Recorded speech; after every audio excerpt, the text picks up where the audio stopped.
Assalamualaikum warahmatullahi wabarakatuh. Halo teman-teman trader dimanapun berada. Selamat datang kembali di channel Belajar Bisnis Digital. Di video kali ini kita akan mendiskusikan apa itu ekonomi makro. Jadi untuk lebih jelasnya silakan ditonton video ini sampai selesai.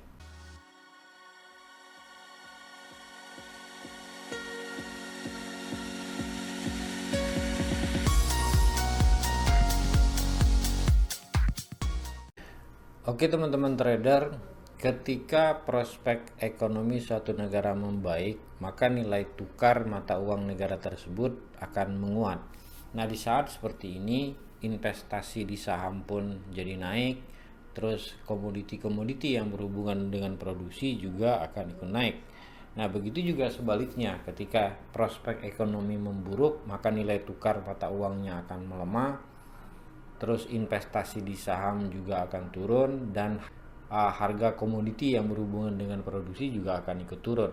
Nah, pertanyaan menariknya adalah dari mana kita bisa tahu prospek ekonomi itu akan membaik atau memburuk. Nah, ilmu ekonomi yang akan membahas inilah yang kita sebut dengan ekonomi makro. Jadi ekonomi makro ini adalah ilmu ekonomi yang mempelajari kondisi ekonomi secara keseluruhan. Ekonomi makro inilah yang nantinya akan menjelaskan kalau perubahan ekonomi itu bisa mempengaruhi perilaku masyarakat banyak, perusahaan, pasar, maupun investasi. Oke teman-teman trader, konsep ekonomi makro itu sebenarnya sangat luas sekali. Tapi karena kita bergerak dalam bidang investasi, maka fokus kita lebih kepada inflasi, yang merupakan salah satu konsep dasar ekonomi makro itu sendiri. Nah, mengapa inflasi ini begitu penting? Karena pertama, pengaruhnya terhadap pertumbuhan ekonomi sangat besar. Yang kedua, dia mempengaruhi daya beli masyarakat. Yang ketiga, dia mempengaruhi kecenderungan orang di dalam berinvestasi. Oke teman-teman trader, pembahasan detail yang berhubungan dengan inflasi ini akan saya bahas di video tersendiri. Tapi di video kali ini saya akan membahasnya secara global terlebih dahulu. Jadi kalau dari sisi definisi, inflasi itu adalah sebuah proses meningkatnya harga-harga secara umum, berlangsung terus-menerus, dan mempengaruhi harga barang yang lain. Nah, penyebab daripada inflasi itu sendiri ada dari sisi positif dan juga ada sisi negatifnya. Nah, dari sisi positif, penyebabnya itu adalah konsumsi masyarakat yang meningkat karena pertumbuhan ekonomi yang tinggi. Yang kedua, berlebihnya likuiditas di pasar. Nah, ini bisa menyebabkan spekulasi. Yang ketiga sampai yang kelima ini penyebabnya dari sisi negatif. Jadi ketidakstabilan distribusi barang itu bisa menyebabkan harga barang menjadi naik. Terus yang keempat, ketidakstabilan penjualan, dan yang terakhir ketidakstabilan ekonomi.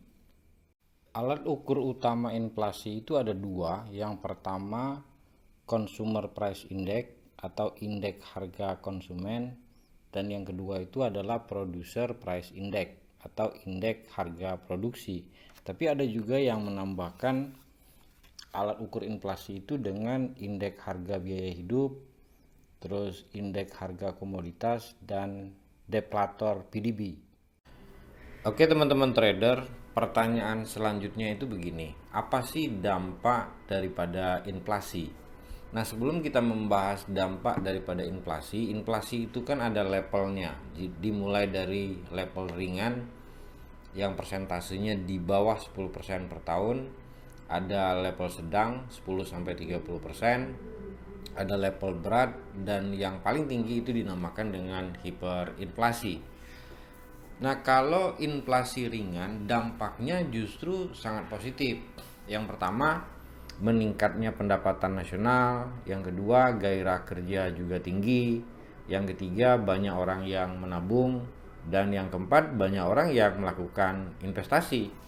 Tapi untuk inflasi yang level berat ke atas, ini dampaknya sangat negatif terhadap ekonomi. Pertama, perekonomian bisa jadi kacau dan lesu. Yang kedua, orang tidak semangat kerja karena biaya hidup yang sangat tinggi. Yang ketiga, tidak mampu menabung. Yang keempat, takut berinvestasi karena biaya produksi yang tinggi. Dan yang terakhir itu untuk para pekerja seperti PNS ataupun buruh, pendapatan mereka itu tidak seimbang dengan pengeluaran mereka sehari-hari. Oke teman-teman trader, tujuan utama kebijakan ekonomi makro itu ada 3 yang paling penting. Yang pertama itu menjaga pertumbuhan ekonomi tetap tinggi, di mana indikatornya nanti bisa kita lihat dari data GDP, data Consumer Confidence, ataupun data Purchasing Manager Index untuk sektor manufacturing, jadi untuk sektor pabrikan. Nah yang kedua, untuk menciptakan lapangan kerja baru yang semakin banyak.